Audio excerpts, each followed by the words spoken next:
¿Qué tal, amigas y amigos? Los saluda Rosa León y el tema está en la mesa. Y hoy, 24 de junio del 2026, donde el día de hoy estará jugando, cuando esté este programa al aire, pues ya la selección estará rodando literalmente el balón en la cancha. Y le agradezco enormemente que nos acompañe desde la Ciudad de México, un hombre que ha sido testigo a lo largo de la pues incipiente democracia que tenemos en nuestro país, el avance, los retrocesos que ha habido en la gestión, hay que decirlo, en el pasado del Instituto Federal Electoral, hoy INE, y le agradezco mucho a Luis Carlos Ugalde, hoy ya con más de una década. ¿Cuántos años llevamos ya con Integralia Consultores? Luis Carlos Ugalde, 17, bienvenido. gracias, Rosa. 17 años cumple Integral este año. Así es, entonces ya casi 2 décadas donde hemos estado dando cuenta y le agradezco a todo tu equipo que una vez que presentan los reportes sobre varios aspectos que ahorita también quizás nos dé tiempo de comentarlo, pero hoy sobre la vida, digo, los temas de interés público, pero hoy nos queremos concentrar en tu artículo que sale publicado esta mañana en el periódico Reforma, titulado, y te agradezco que lo podemos poner en pantalla, Alberto, El reloj adelantado. En este artículo, Luis Carlos, tú afirmas que las campañas adelantadas son las principales fuentes de corrupción política en México, y me gustaría comenzar con ello, ya que pues también a lo largo de tu quehacer, tú en coautoría con María Amparo Alcázar publicaron no hace mucho tiempo El dinero bajo la mesa. Entonces ahí ya se daba cuenta de cómo fluían estos recursos que no estaban, pues que son ilegales y que lamentablemente no son sancionados por la autoridad. Entonces te dejo los micrófonos para entrar en materia. Bienvenido. Uno de los grandes problemas de las democracias en todo el mundo es quién paga las elecciones y quién paga las campañas y cuánto cuestan. Y el resultado de ese fondeo de las campañas es corrupción, porque si tú eres candidata a ser gobernadora o a ser presidenta de México o de cualquier país, necesitas mucho dinero.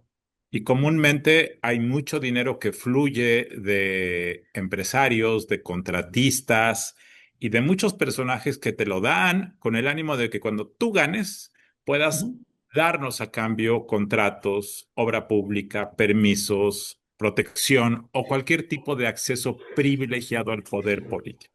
Este es uno de los grandes problemas de la democracia contemporánea, cómo el dinero corrompe a la política.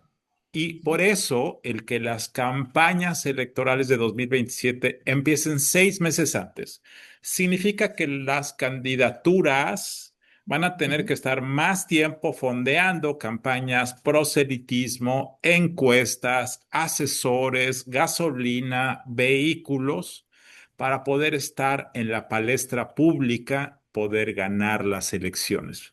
Y este es un gran problema porque no es nuevo el tema del financiamiento ilegal de campañas en México. Es un fenómeno que nos ha acompañado 25 o 30 años en México, pero que ahora con este electoralismo de Morena, es decir, esta obsesión por siempre estar en elecciones promoviendo, ganando el apoyo popular, la democracia se encarece y por lo tanto el dinero para fondear esto es un gestor de corrupción en el futuro.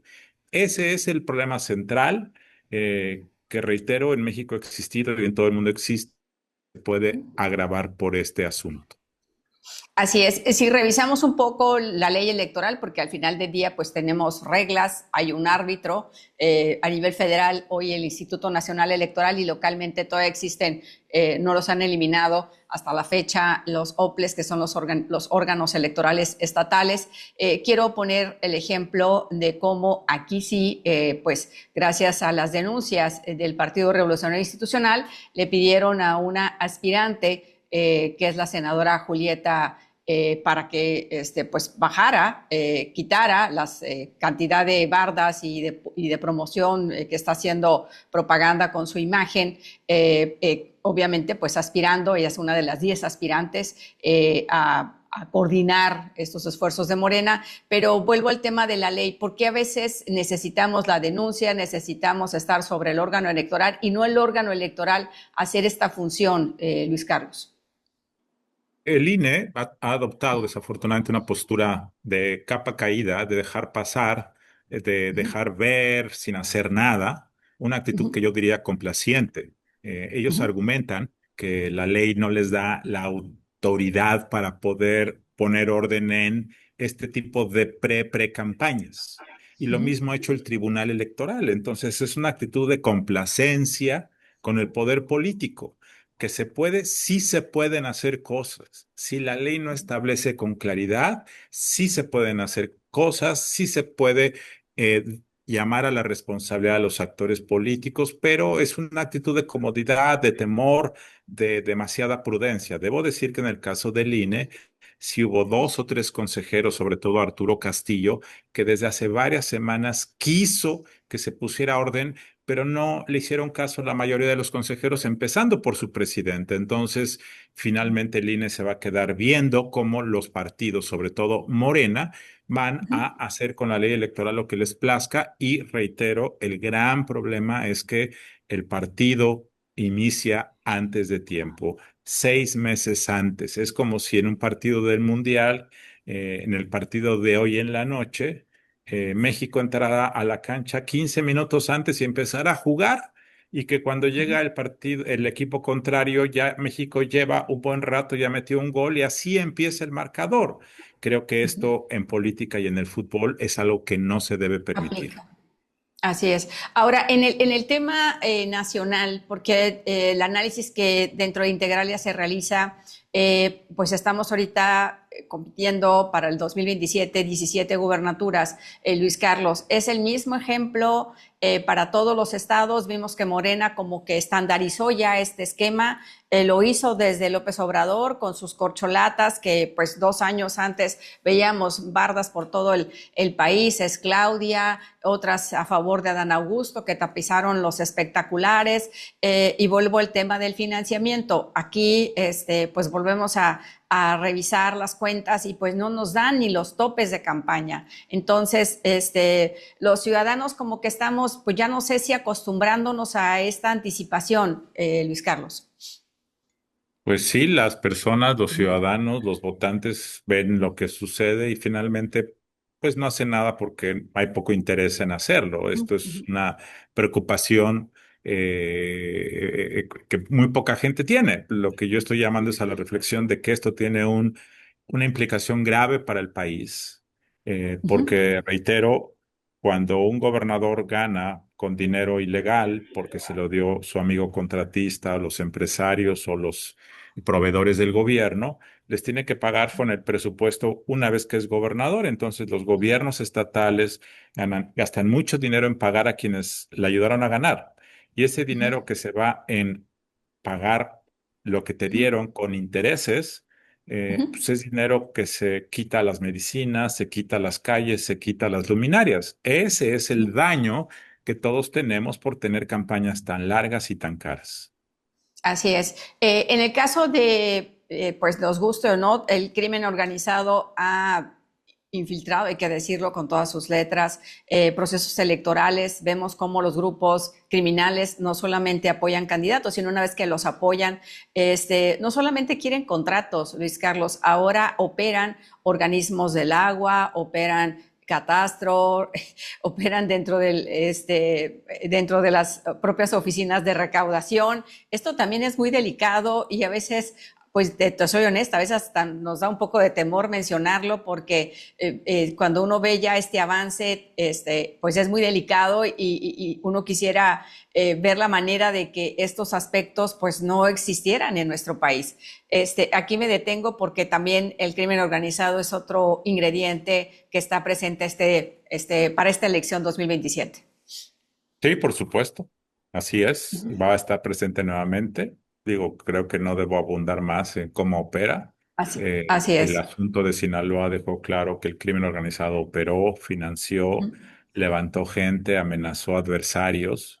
Y esto, lo sabemos del caso de Sinaloa, pudo haber ocurrido en otras elecciones en 2021. el crimen organizado fondea campañas, sí, sí las fondea y seguramente las va a fondear en 2027. Probablemente sea más cuidadoso, de menos perfil por las acusaciones que se han gestado en Estados Unidos, pero esa es una realidad. Y cuando tú recibes dinero del crimen organizado para ganar una campaña, pues claramente después dejas que esos grupos operen de manera libre en el territorio que tú gobiernas. Así es. Integralia también ha llevado a cabo un recuento pues muy lastimoso de la violencia contra los candidatos. Vemos cada elección cómo son pues candidatos que no les gustan al crimen organizado, pues simple y sencillamente los aniquilan, los matan, hay que decir con todas las letras. ¿Tú ves para para el panorama 2027 esta pues violencia política? Y claro, por supuesto, seguramente será alta como ha venido creciendo en los últimos 10 o 12 años. Ahora, Las sí, ahora la reforma electoral 2007, Luis Carlos, buscaba generar equidad en las contiendas y terminó siendo pues rebasada por la creatividad de los políticos. Si tú tuvieras la oportunidad de proponer algún cambio en estas reglas, ¿cuál sería y por qué? Pues propondría probablemente dos. Una sería eh, bancarizar todas las operaciones financieras del gobierno para dificultar el uso de efectivo, porque el efectivo es uno de los instrumentos principales con los que se fondean campañas de manera ilegal. Si en México tuviéramos una economía más bancarizada, con menos uso de efectivo, eso ayudaría muchísimo a combatir la corrupción del financiamiento de campañas. Y la segunda medida que haría, y seguramente tú estarás pensando, qué ideas tan raras. Pero bueno, estas son las ideas o las soluciones que realmente van al fondo de los problemas. Y la segunda idea que yo fomentaría sería que se garantizara que las licitaciones de obra pública sean 100% abiertas y competidas, porque cuando un gobernante no tiene acceso a los contratos para pagar a quienes le dio dinero, se rompe el modelo de negocio y se acaba con la corrupción en el financiamiento de campañas. Esas dos medidas, yo creo, más una tercera, hacer el voto obligatorio. Porque cuando tú haces el voto obligatorio, reduces uno de los grandes costos de las campañas, que es movilizar gente para que vaya a votar. Cuando todos Total. van a votar porque es obligatorio, ese negocio de la movilización deja de existir y te ahorras muchísimo dinero. Me gustaría que dieras algunos ejemplos, qué países, dónde se lleva a cabo este voto obligatorio y por qué debemos de tenerlo como referencia. El voto obligatorio existe en muchos países del mundo, de América Latina, de hecho, existe en Argentina, por ejemplo, existe en Perú, por ejemplo, y hace que la gente salga a votar. No votan el 100%, pero vota el 80-70% de la población. Eso es mucho mayor que lo que vota en México en una elección presidencial, que es aproximadamente el 60%.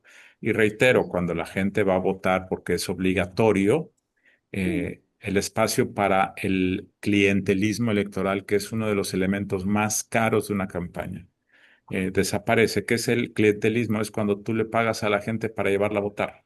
Eso sale muy caro, es uno de los elementos más caros de las campañas y que las corrompe mucho.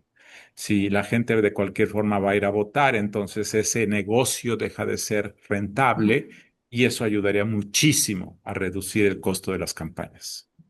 Así es. Tenemos el ejemplo más reciente de Colombia, donde le quiero compartir a nuestra audiencia una imagen donde las elecciones presidenciales más cerradas del mundo, pues nuevamente aparece ahí Luis Carlos, lo tomé de tu cuenta de X, y bueno, ahí vemos cómo México está dentro de estos países que tuvo pues una diferencia de votos en el 2006, en la elección del 2006, de 233,831 votos. Y vemos ahorita el caso de Colombia, con una diferencia de 255,001 votos. Me gustaría tu apreciación, tu lectura de esta reciente elección y sobre todo cómo pues, el oficialismo decidió esperar para pues, reconocer el triunfo de esta elección colombiana.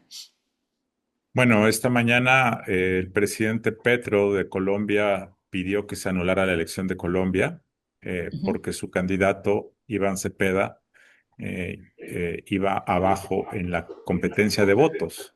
Es una elección muy cerrada que se define por 0,96% de diferencia, menos de un punto de diferencia. Ujú. Y el presidente Petro argumentaba esta mañana en su cuenta de X que el Trump había metido las narices y que por lo tanto la elección se debe anular. Afortunadamente, Cepeda, el candidato perdedor de izquierda, salió tiempo después a aceptar la derrota y esto me parece un gran signo de responsabilidad política porque Colombia está viviendo un proceso de polarización muy preocupante. El candidato ganador es un candidato populista de derecha con un discurso muy violento, muy excluyente y se enfrentó a un presidente que es muy radical también del otro signo de izquierda. Y esto lo que único que genera en los países es generar daño democrático. Afortunadamente, el candidato perdedor ha actuado con mucha responsabilidad y eso simplemente detiene una crisis que muchos veíamos venir y afortunadamente ya no va a ocurrir. En democracia, el tema Ujú. más importante para que ésta se valide, para que ésta sobreviva, es cuando los perdedores aceptan los resultados. Cuando Dados. no ocurre eso, como ha sido el caso en muchos países, entre ellos Estados Unidos con Trump, la democracia entra en crisis. Afortunadamente, en el caso de Colombia, eso no va a ocurrir. Muy bien. Y bueno, para finalizar y agradecerte que nos hayas tomado la llamada, vamos a, concluyendo contigo, conversaremos con Felipe Morales, nuestro analista político aquí en el estado, porque obviamente pues ya tenemos ya el desfile de estas 10 figuras, donde también hay que decirlo, el propio grupo Madrugadores de Tijuana expresa que lamenta mucho, y vamos a poner ahí su comunicado, lamenta mucho que es un partido tenga tantos candidatos tan débiles para una contienda electoral en un estado tan, pues, no es porque sea Baja Californiana, pero creo que es uno de los estados insignia económica y políticamente, y pues esto también le deja al electorado pues un desánimo, Luis Carlos. No sé si tengas algún comentario sobre el comunicado de este grupo político tijuanense con relación a estos aspirantes a coordinar la defensa de la cuarta transformación en el Estado.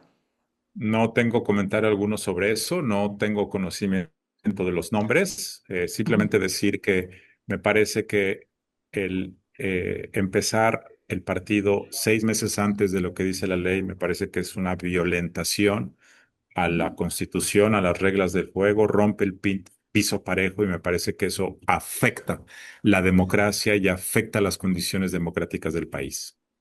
Muy bien. Y desde Integralia, ¿qué se está para finalizar? ¿Qué tenemos próximamente a presentar? ¿Qué te gustaría hacerle referencia a nuestra audiencia? Que te sigan en tus plataformas, Luis Carlos, si las puedes compartir. Yo les invito a que nos sigan en Integral. Integral es una empresa de consultoría. Hacemos principalmente trabajo de análisis y de asesoría para empresas privadas e inversionistas que quieren hacer negocios en México, que hacen negocios en México y que están preocupados por el contexto político, social, económico. Les ayudamos a navegar la incertidumbre. Pero eventualmente hacemos algunas publicaciones de difusión, de interés para la gente. Mañana, por cierto, se va a votar en el INE la creación de nuevos partidos políticos. Pongan atención, en Integralia publicaremos después de esta decisión un análisis de los nuevos partidos que obtengan el registro rosa.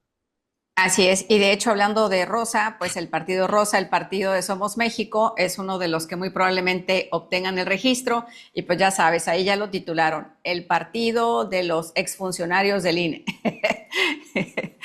Les encanta a mis amigos de la jornada hacer estos encabezados. Les mando un saludo y bueno, pues estaremos muy al pendiente y te agradezco mucho y estaremos comentando estos y otros reportes, Luis Carlos. Gracias, Rosa. Al contrario, vamos a un corte breve, volvemos.